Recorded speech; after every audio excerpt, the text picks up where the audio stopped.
ആനയടി നരസിംഹസ്വാമി ക്ഷേത്രത്തിലെ ഉത്സവത്തിന് ഇന്ന് കൊടിയേറും. രാത്രി 7:30 കൊടിയേറ്റ് ചടങ്ങ്, 20 ആറാട്ടും ഗജമേളയും നടക്കുന്നത്.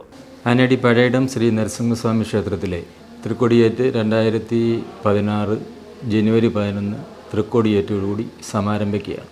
വരുന്ന 10 ദിവസങ്ങളിൽ ക്ഷേത്രത്തിലെ ക്ഷേത്രാചാര ചടങ്ങുകൾ, ക്ഷേത്ര തിരുവുത്സവത്തോടനുബന്ധിച്ച് വിവിധ കലാപരിപാടികൾ ഒക്കെ ഈ 10 ദിനങ്ങളിലായി നടത്തപ്പെടുന്നു.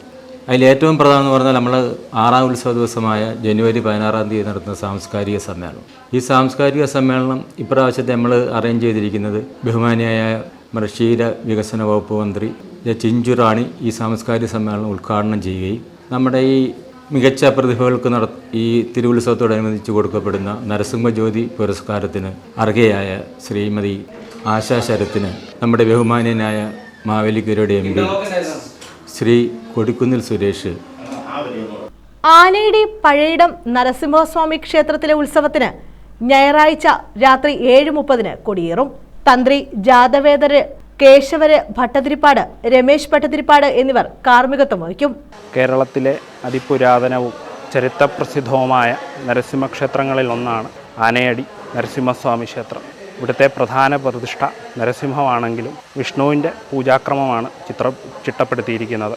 ഇവിടുത്തെ പ്രധാന വഴിപാടുകൾ പാനകം, ഉദ്ദിഷ്ടകാര്യസിദ്ധിക്ക്, ആനയെഴുന്നള്ളത്ത്, നരസിംഹച്ചാർത്ത്, നെയ്വിളക്ക് എന്നിവയാണ്. ഇവിടുത്തെ പ്രധാന ഉപദേവാലയങ്ങൾ ശിവൻ, ഗണപതി, ഭുവനേശ്വരി, രക്ഷസ്, നാഗങ്ങൾ എന്നിവയാണ്. 16 വൈകിട്ട് 5 സാംസ്കാരിക സമ്മേളനം മന്ത്രി ചിഞ്ചുറാണി ഉദ്ഘാടനം ചെയ്യും. നരസിംഹജ്യോതി അവാർഡ് കൊടിക്കുന്നിൽ സുരേഷ് MP നടി ആശാ ശരത്തിന് സമ്മാനിക്കും. 20 വൈകിട്ട് 5 ആനയടി ഗജമേള നടക്കും. 5:30 പെരുവനം സതീശന്മാരും 51 മേള കലാകാരന്മാരും അണിനിരക്കുന്ന പാണ്ടിമേളവും നടക്കും. 7:30 കൊടിയിറങ്ങുന്നതോടെ ഉത്സവത്തിന് സമാപനമാകും. ആനയടി പഴയിടം ശ്രീ നരസിംഹസ്വാമി ക്ഷേത്രത്തിലെ പ്രധാന വഴിപാടെന്ന് പറയുന്നത് നേർച്ചയാന എഴുന്നള്ളത്താണ്. ഉദ്ദിഷ്ട കാര്യസിദ്ധിക്കായി ഭക്തജനങ്ങൾ ആനകളെ നേർച്ചയായി എഴുന്നള്ളിച്ച് തൻ്റെ ആഗ്രഹം സഫലീകരിക്കുന്നു. അതുപോലെ തന്നെ ഏറ്റവും പ്രധാനമാണ് കൊടിക്കീഴിൽ പറ. അതുപോലെ തന്നെ ഭഗവാന്റെ ഇഷ്ട വഴിപാടായ പാനകം, ശത്രുസംഹാര പൂജ തുടങ്ങി വിവിധങ്ങളായ വഴിപാടുകൾ നടത്തി വിദൂരങ്ങളിൽ നിന്ന് എത്തുന്ന ഭക്തജനങ്ങൾ സംതൃപ്തരായി മടങ്ങുന്നു. തന്നെ തേടിയെത്തുന്ന ഭക്തജനങ്ങൾക്ക് മനസ്സ് നിറയെ ഭഗവാൻ സന്തോഷം നൽകി വിടുന്നു എന്നത് ഓരോ ഭക്തൻ്റെയും മനസ്സിൽ ഭഗവാനോടുള്ള ആ വിശ്വാസം വർദ്ധിച്ചു വരുന്നു. കേരളത്തിലെ അപൂർവം നരസിംഹസ്വാമി ക്ഷേത്രങ്ങളിൽ ഒന്നാണ് ആനയടി പഴയിടം ശ്രീ നരസിംഹസ്വാമി ക്ഷേത്രം.